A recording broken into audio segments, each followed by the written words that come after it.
È appena scoppiata una bomba sul mercato dei trasferimenti, e non volete perdervi nessun dettaglio. Ma prima lo sapete, vero?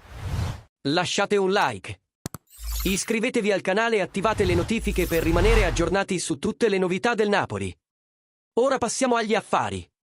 Ademola Lookman potrebbe lasciare l'Atalanta e la sua destinazione potrebbe essere Napoli o Juventus.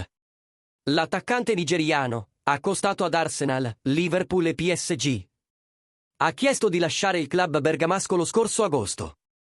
Ora, secondo Alfredo Pedulla di Sport Italia, la separazione a fine stagione è inevitabile.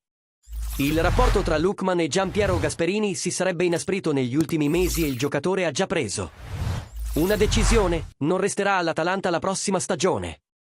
La valutazione iniziale dell'attaccante si aggira intorno ai 60 milioni di euro e sia il Napoli che la Juventus stanno monitorando attentamente la situazione per cercare di assicurarsi il rinforzo offensivo in estate. Nel frattempo, la stessa Atalanta sta già iniziando a pianificare un sostituto e sarebbe interessata a Giacomo Raspadori, attualmente al Napoli. In questo modo si potrebbe assistere a un possibile trasferimento che preveda scambio o trattative tra club di Serie A. E ora, tifosi del Napoli, vogliamo sapere cosa ne pensate.